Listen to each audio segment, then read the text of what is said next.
On this episode of the Aging Well podcast, we tackle a hot topic in the world of nutrition, ultra-processed foods. Often criticized for their role in chronic diseases and poor health outcomes, these foods have gained a terrible reputation. But is all the negativity justified? Inspired by Jessica Wilson's article, Ultra-Processed Foods Have a Terrible Reputation, They Don't Deserve It, we explore what it means for a food to be labeled ultra-processed and discuss the nuanced role these products can play in our diets. Are ultra-processed foods better than others? Can convenience and health coexist in a modern diet? Join us for a thought-provoking conversation as we unpack the facts, debunk the myths, and provide practical tips to navigate the world of processed foods while staying on track with our health goals and aging well. Corbin, I came across an article in Slate that I think warrants a discussion on the Aging Well podcast. Okay, you got my attention. The article is titled, Ultra-Processed Foods Have a Terrible Reputation. They Don't Deserve It. I sent an invitation to be a guest to the author, Jessica Wilson, but I didn't get a response. So a dietitian is encouraging ultra-processed food? The title caught my attention, but I think there's a little bit of clickbait involved, so yeah, sort of. Now, we promote whole foods on the Aging Well podcast, so you really have my attention on this one. Can you help our listeners and viewer understand what exactly makes ultra-processed and why is there so much confusion around this term? Ultra-processed foods are industrially formulated products that are typically high in added sugars, unhealthy fats, salt, artificial additives, and low in nutritional value. They often undergo multiple stages of processing and contain ingredients that are not typically used in kitchens, such as preservatives, artificial flavorings, colorings, emulsifiers, and stabilizers. They often contain refined sugars and grains and oils with minimal to no whole food content. And they also include flavor enhancers, sweeteners, thickeners, and other preservatives. Got it. So they're convenient focused. They're designed to be ready to eat, ready to heat, or highly shelf stable.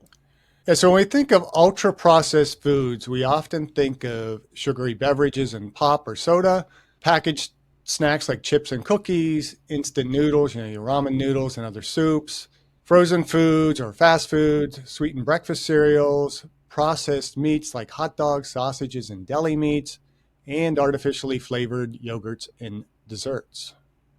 We often hear about negative implications of ultra-processed food on our health. Yeah, and high intake has been linked to obesity, type 2 diabetes, cardiovascular disease, and certain types of cancers. So these foods often displace whole, nutrient-dense options in the diet. And the combination of high sugar, fat, and salt can all lead to overconsumption. Additives and lack of fiber may negatively impact the gut microbiome. Why would a dietitian encourage ultra-processed food? Well, think of some of the supplements we consume for our health.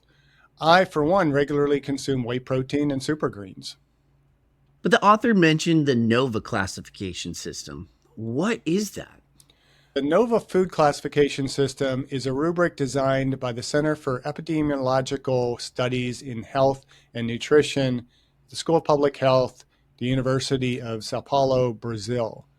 It's intended to help people, quote, group foods according to the extent and purpose of the processing they undergo, end quote. So food processing is identified by NOVA involves physical, biological, and chemical processes that occur after foods are separated from nature and before they are consumed or used in preparation of dishes and meals. So the author writes about taking the NOVA food classification system rubric to a chemical engineer who manages the food processing plant used for teaching and research at the University of California, Davis.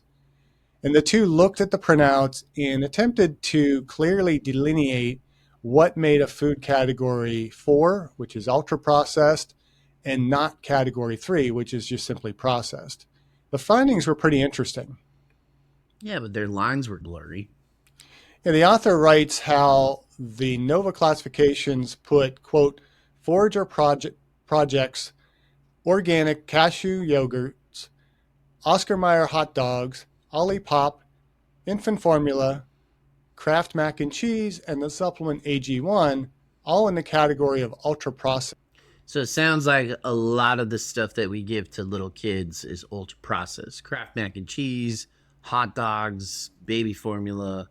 I think that's really interesting, especially since we say that aging well starts at conception and there's different phases in life. And so maybe that's for our viewers to be aware that some of the stuff you're giving your children is considered ultra processed. Yeah, and the question here is not whether we're giving it to children or not, but what we are giving them that is classified as ultra processed. Is it indeed healthy or unhealthy? And, as we look through that list, some of those things are, on the surface, pretty healthy stuff. I mean, Forager Project's organic cashew yogurts. Yeah. An organic cashew yogurt is relatively healthy. Infant formula, many parents are relying on infant formula. So, are there some of those ultra processed ones that are going to be good for the child, or those that are going to be a little less healthy for the child? The one that really jumps out at me is the AG1, or the Athletic Greens 1, which is categorized as an ultra processed food.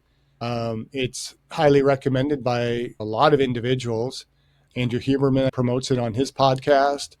I've tried it, and I really actually like it. The taste of it's pretty good.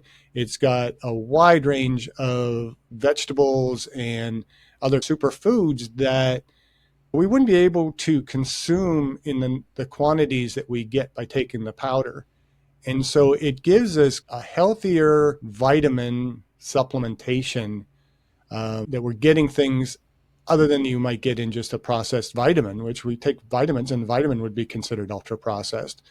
And so we're getting something a little bit healthier. I actually use a little bit cheaper brand that maybe doesn't taste quite as good, but has pretty much the same nutrients and it's about half the price.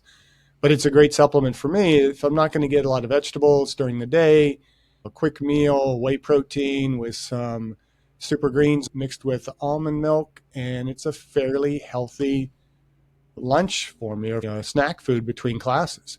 And almond milk, that's another ultra processed food. Is that unhealthy? Yes. Why I is that think it, unhealthy? I don't think you can actually get milk from a nut. I think you're just Well, yeah, extracting it's the milk is a fat. You the know what I milk mean? is a artificial term. Yeah, but I think it's more fat is what you're extracting from it. I think that there's actually more calories in almond milk than there is in regular milk. You're horribly ill informed. I don't know, man. Skim milk. There's a lot of negative side effects to almond milk. Where? What are these negative side effects? Look that up, internet. No, I mean, I'm serious. It's generally considered fairly healthy. It has a good source of calcium. Calories, by the way, are only about 30 calories in a serving, as opposed to even skim milk, I think, is 80 calories per serving. So, yeah, you can make the argument that it's not the same as milk. And I do agree that it's kind of odd that we call cashew, almond, and oat milk when they're not technically milks, but they're a beverage that can supplement or replace milk and dairy products in our diets that can be a little bit lower in calories, still give us some good nutrients. And yeah, okay, there's some room for argument in regards to how environmentally friendly they might be in terms of the amount of almonds that need to be processed to make the milk. But you can really argue negatively against the health benefits of almond milk as a supplement or a substitution for dairy products. Uh, okay. I mean, I'm serious. Do some research on it. I don't think you're going to find it to be tremendously unhealthy in that process.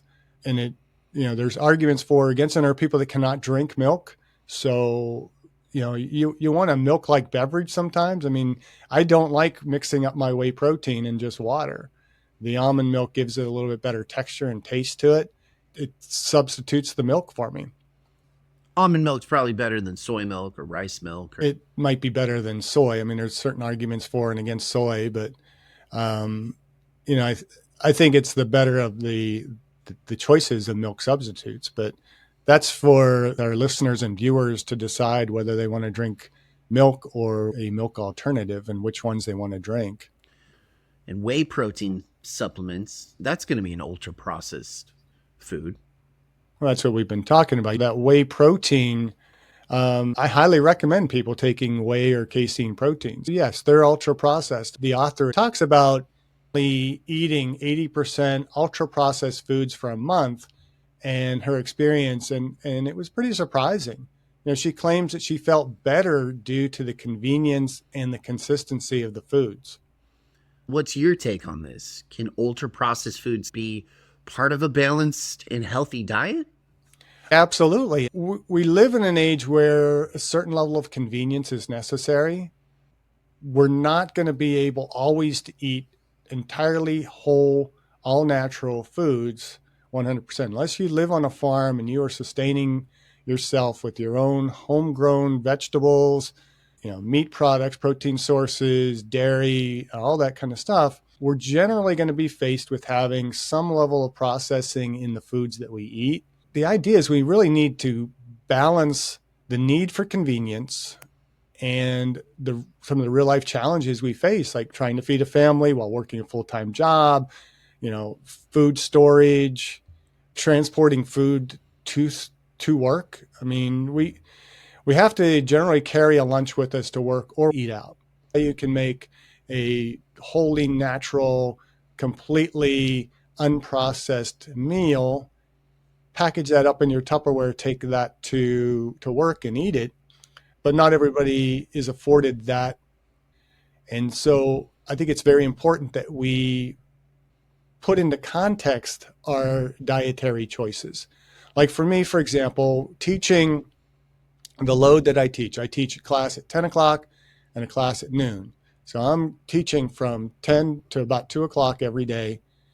To get my nutrients during that time, I either have to prepare a meal and find some time before or after or between classes to eat. I don't have time to sit down and eat a meal between classes. So grabbing that whey protein shake they made in the morning, drinking between classes is my kind of midday meal.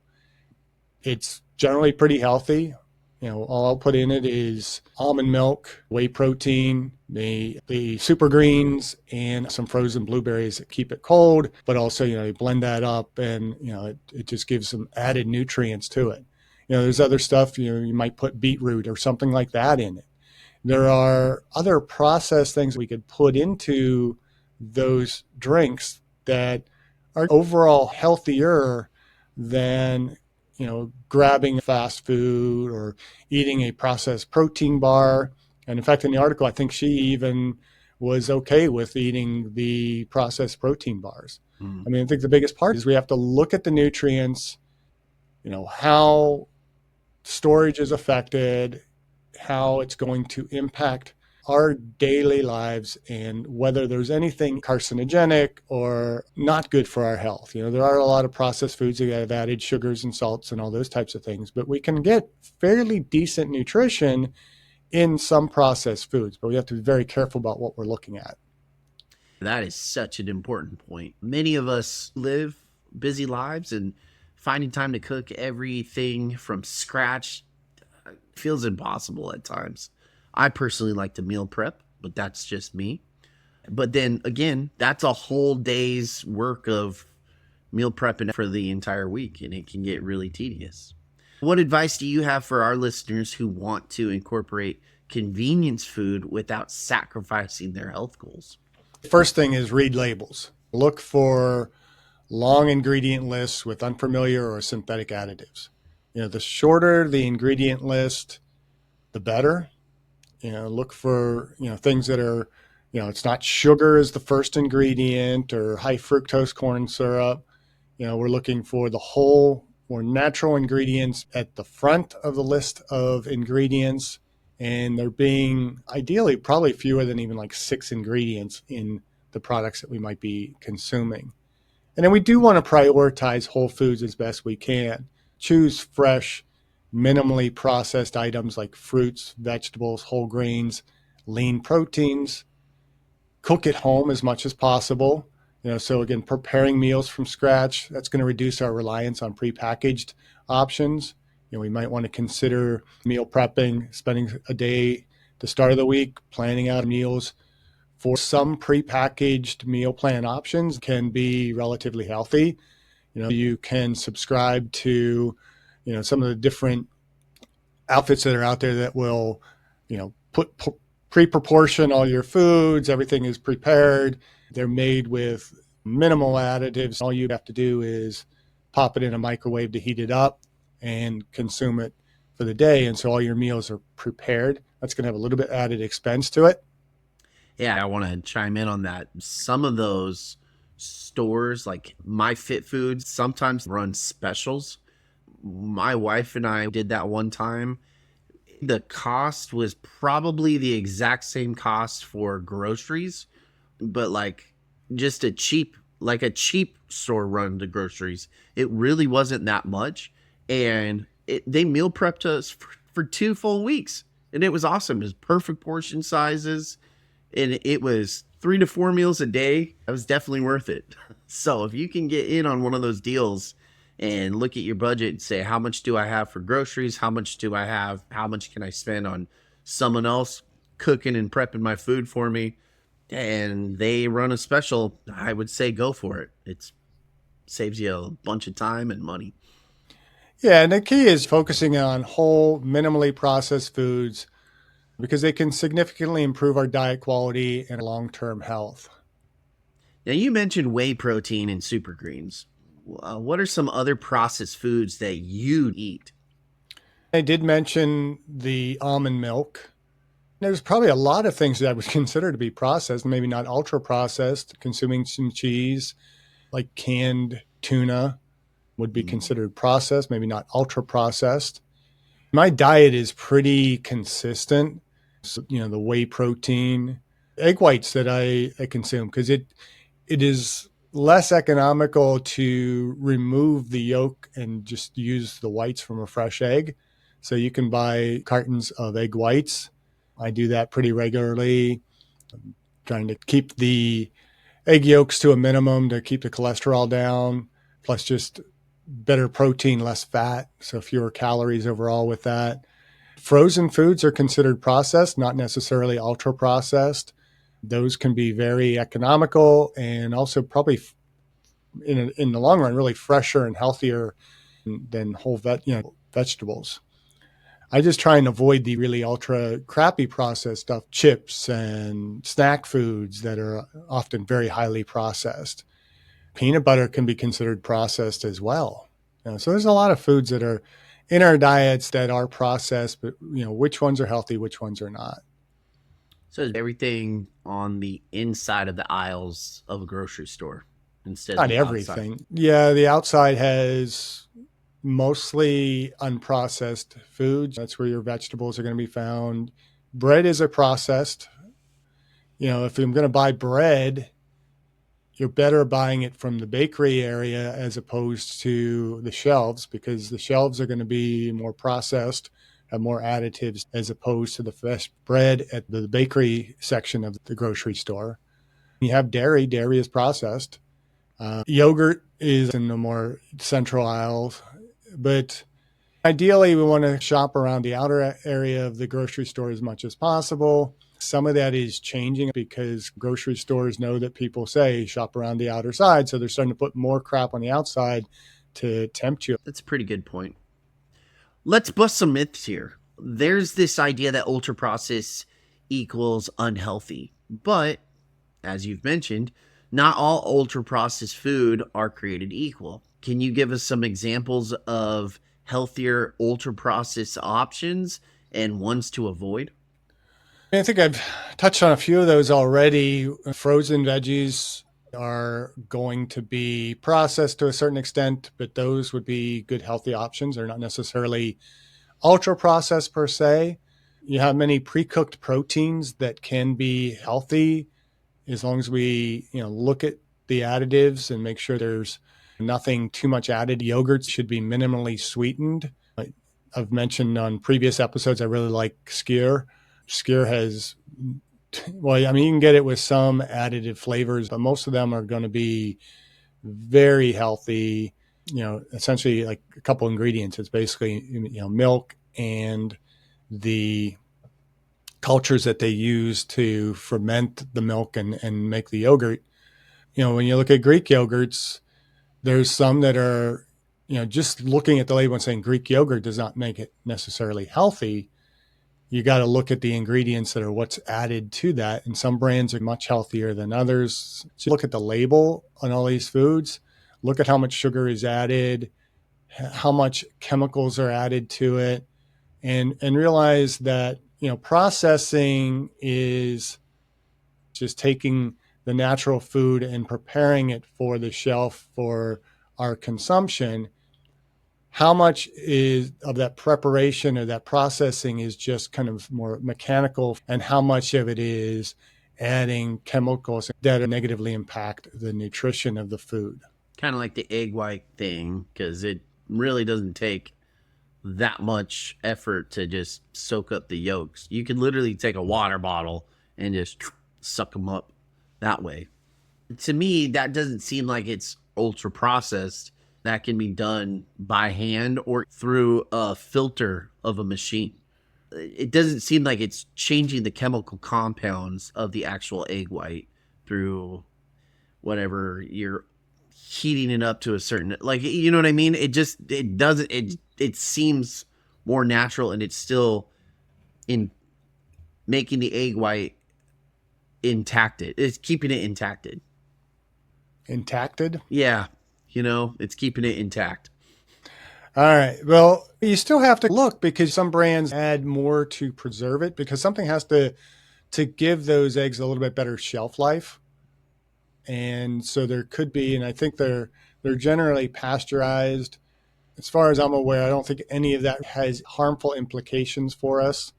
Food like that would be reasonable to consume, considering it being processed. That would not be ultra processed, I'm sure. But yeah, I mean, a lot of it is just having the right amount of wisdom to what you are consuming, and not just immediately go for a package because it has fancy labeling on it and is telling you it's all natural or healthy or low fat. There probably is still some other processing in that. And if it's something that you can leave on a shelf forever and it not go bad, the classic is like the Twinkie. The Twinkie will never go bad. You'll never see a stale or, moldy Twinkie. But I think a good example that comes to mind for me, my wife for a while was buying keto buns for hamburgers and whatnot for us to get a little less of the bad carbs in the bun. And I noticed we had some that were sitting in our bread cupboard for months. And I took them out, expecting them to be moldy. There was no mold whatsoever. Other bread is going to mold, but these did not mold, but they basically like crumbled. They disintegrated in the packaging. And I'm like, okay, no, I'm done eating these, because there's obviously some more processing and chemical going into this that is not going to be healthy for me. If the food does not mold or does not deteriorate over time, there's something wrong with it. I mean, there's certain cheeses you can leave food outside in the sun forever, and it's not going to do anything. It's not going to mold. It's not going to melt. It's not going to do any of that. That's not good. We look at certain ice creams. Yeah. Look at what happens to the food over time, and that can help you to gauge a little bit more effectively how healthy that food is for you. Yeah, those are pretty good example. It's funny you bring up ice cream, because that's one of the big trends right now on social media. I was scooping a non-name brand ice cream because I'm getting involved in the youth group at my church, and we were having root beer floats. I was staying strong, even though I really wanted them. It was a challenge, but I was still scooping up the root beer, and the ice cream was almost stringy. It was weird. I don't know what's making it stringy. But I think these are pretty good examples, right? You got to pay attention on what's on your dinner plate, and what you're actually putting in your mouth and putting in your body. Now, for someone standing in the grocery aisle, I know it can be a little overwhelming to be looking at all the labels. Some of the labels pop out and they say protein, but then you flip the back and it's actually less protein and way more carbs or way more fats. So, what are three quick tips that this person standing there in the grocery aisle, what can they do to make better choices? First thing is look for short ingredient lists. You want to prioritize protein and fiber. Protein should be a priority on many of these foods we might be consuming. That way, we're able to get more of our carbohydrates from fresh food sources, vegetables and fruits, and then add fresh produce to the meals. So, those would be my three. Short ingredients, prioritize protein and fiber if we're looking at more processed foods, and adding more fresh produce to the meals. All right. Well, since this is the Aging Well podcast, let's connect this to the bigger picture. How does the way we navigate processed and ultra processed food impact aging well and long term health? Nutrition, healthy nutrition is considered one of our pillars. What is the role of balanced nutrition in our lives? I've heard people talk about like the 80% rule, where, and I think she mentions this in the article as well, that 80% of our food should be whole natural foods. And we allow ourselves a 20% cushion where, we can allow ourselves to have some of these more ultra processed junk foods, so to speak, or foods that are a little bit more processed. And we're still going to have an overall better, healthy life. I think it can be a little bit overwhelming and unnecessary to be really anxious about the chemicals in our food, the quality of our food, and eating all whole natural foods, because we're not always going to be in a situation where that's going to be possible. So we want to be able to avoid decision fatigue. We don't want to be stressing out over the food choices that we make, but most of the time we should be planning ahead. We should be consciously deciding what we're going to be eating and trying not to put ourselves in a position where we're going to be almost forced to eat crappy ultra processed foods. You're traveling, you're taking a road trip, maybe you pack a cooler and you have some healthier foods you can take along the way, rather than grabbing all junk food that's on the racks there in the convenience store. And then be focused on sustainability. What are healthy foods that are sustainable, that are maybe packaged in healthier packaging. A lot of processed foods come in plastic, which we know the plastics are doing a lot of ills to our environment, take a lot of energy. They pollute our landfills and waterways and everything else.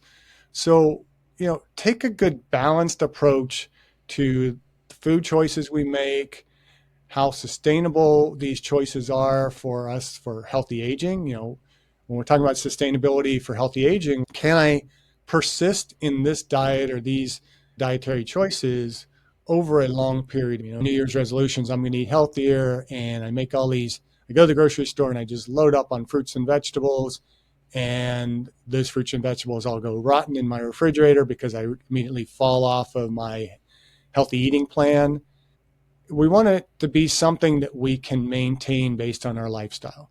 Like I said, with me and whey protein and those shakes on a daily basis when I'm teaching, that's sustainable for me. Would I prefer better choice? Would I prefer to have a full cooked prepared meal? Yes, but for my lifestyle, it's sustainable. It's something I can continue, and I can balance out my nutrition pretty well doing that over time. Now, one thing you did mention is if you're on a long road trip, you don't want to go into a convenience store and grab all the snacks. If you don't pack a cooler, a lot of convenience stores are slowly moving in a direction of being aware of healthier life choices. There are hard boiled eggs that are readily available. There's jerky. There's on the back section, they do have some yogurt. Even in a pinch situation, and you're driving to like a grocery store, or not a convenience store, mini bar, gas station, there are still certain healthier options. And I mean, obviously, pack your cooler, but in a pinch, there's always those healthier options. Yeah, it's making the right choices.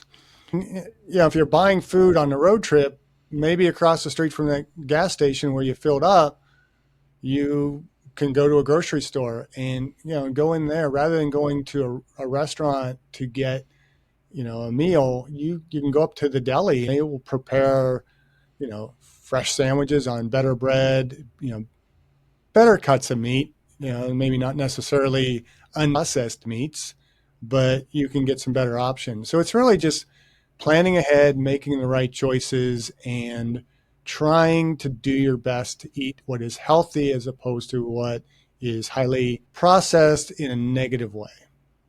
Yeah, this has been a pretty insightful conversation. So, to wrap it up, what's one key takeaway you'd like our listeners to remember when it comes to ultra processed food and their journey towards aging well?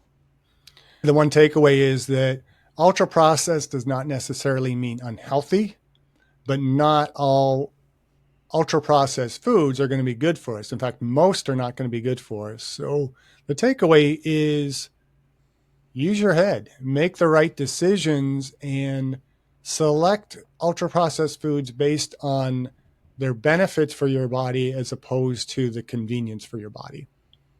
And to our listeners and viewers, remember, aging isn't about perfection. It's about progress. Small, sustainable changes make a world of a difference in how you feel and live. Baby steps. Baby steps. Don't forget to like and follow the Aging Well podcast and leave us a review. If you found today's episode helpful, share it with your friend who might benefit from these tips. Until next time, keep aging well. Thank you for listening. I hope you benefited from today's podcast. And until next time, keep aging well.